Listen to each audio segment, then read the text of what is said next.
야, 요즘 뉴스 보면 개헌이니 헌법이니 맨날 싸우잖아. 헌법이 그렇게 대단해? 그냥 법 중에 하나 아냐? 그게 그냥 법이 아니야. 다른 법들은 우리를 묶는데 헌법은 딱 하나, 권력 가진 사람을 묶거든. 권력을 묶는다고? 응. 그래서 수천 년 동안 사람들이 피 흘려가며 만든 거야. 세상 모든 법이 국민을 규율할 때 헌법은 거꾸로 가장 강한 권력을 법 아래 묶기 위해 만들어졌습니다. 오늘은 이 발상이 어디서 어떻게 태어났는지를 따라가 봅니다. 헌법의 출생 기록을 펴는 셈입니다. 한 가지 질문에서 시작하겠습니다. 나라를 다스리는 것은 사람입니까? 아니면 법입니까?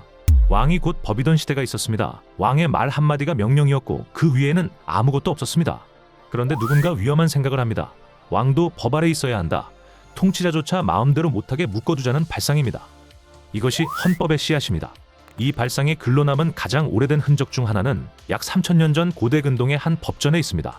거기엔 이렇게 적혀 있습니다. 왕이 세워지거든 왕은 스스로 이 법을 옮겨 적어 평생 곁에 두고 읽으라. 그리하여 그 마음이 형제 위에 교만해지지 않게 하라.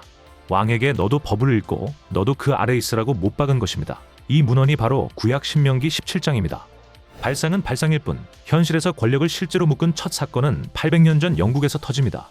1215년 무거운 세금과 전횡에 시달리던 귀족들이 칼을 들고 왕에게 한 문서에 서명하게 합니다. 핵심은 한 줄로 요약됩니다. 왕이라도 정해진 법과 절차 없이는 자유민을 함부로 가두거나 빼앗을 수 없다. 이 문서가 마그나 카르타 대헌장입니다. 권력을 종이 위 약속으로 묶은 입헌주의의 출발점입니다.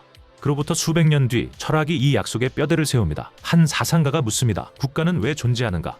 그의 답은 분명했습니다. 사람에겐 태어날 때부터 누구도 빼앗을 수 없는 권리, 생명과 자유와 재산이 있고 국가는 오직 그것을 지키라고 사람들의 동의로 세워진 것이다. 그러니 국가가 거꾸로 그 권리를 짓밟으면 국민은 저항할 권리가 있다. 이 논리를 1689년에 펴낸 사람이 존 로크입니다. 그렇다면 권력을 어떻게 묶을 것인가? 한 프랑스 사상가가 결정적인 설계도를 내놓습니다. 그의 통찰은 이것이었습니다. 권력을 멈출 수 있는 것은 오직 또 다른 권력뿐이다. 그러니 법을 만드는 힘, 집행하는 힘, 판단하는 힘을 셋으로 나눠 서로가 서로를 멈춰 세우게 하라. 권력으로 권력을 막는다. 이것을 삼권 분립이라 부르고 1748년 몽테스키웨가 세운 원리입니다. 그런데 왜 이렇게까지 권력을 의심해야 할까요? 사실 이 사상가들은 한 가지 점에서 모두 만났습니다. 통치자가 악해서가 아닙니다. 누가 그 자리에 앉든 견제받지 않는 권력은 위험하다는 것. 그래서 헌법의 모든 장치 밑에는 한 가지 냉정한 전제가 깔려 있습니다. 사람을 믿지 말고 구조를 믿으라는 것. 그런데 한 가지가 남습니다. 헌법이 그토록 지키려는 그 권리란 애초에 누가 준 것일까요? 어떤 이들은 권리를 국가가 베푸는 허가증처럼 여겼습니다. 하지만 입헌주의가 내린 답은 반대였습니다. 권리는 허가가 아니라 사람이 사람이라는 사실 그 자체에 이미 들어있다. 준 적이 없는 것은 걷어갈 수도 없습니다. 그래서 이 권리는 정권이 바뀌어도 다수가 반대해도 함부로 건드릴 수 없는 것입니다. 이제 우리 이야기로 옵니다. 이 수천 년의 발상이 1948년 이 땅에서 한 권의 헌법으로 묶입니다.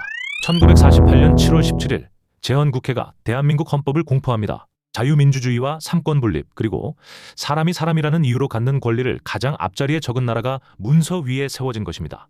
하지만 헌법의 역사는 평탄하지 않았습니다. 이후 40년간 우리 헌법은 9번 뜯어 고쳐집니다.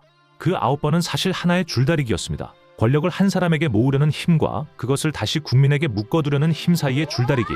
권력이 법 위로 올라서려 할 때마다 헌법은 짓밟혔습니다. 그리고 1987년 시민들이 거리로 나선 끝에 대통령을 국민이 직접 뽑고 임기를 5회로 묶고 헌법재판소를 세운 지금의 헌법이 만들어집니다. 우리가 오늘 딛고선 헌법은 바로 그 1987년의 헌법입니다. 수천 년 전 왕도 법 아래 있으라던 한 줄이 마그나 카르타를 지나 로크와 몽테스키웨를 지나 1987년 이 땅의 헌법으로 이어졌습니다. 헌법은 거창한 법전이 아니라 권력을 어떻게 묶을 것인가에 대한 인류의 가장 오래된 대답입니다. 다음 편에서는 그 헌법이 실제로 무엇을 담고 있는지 그 설계도를 펼쳐보겠습니다. 지금까지 진리와 자유였습니다. 오늘 영상이 도움이 되셨다면 구독과 좋아요로 함께 해주세요. 다음 영상에서 뵙겠습니다.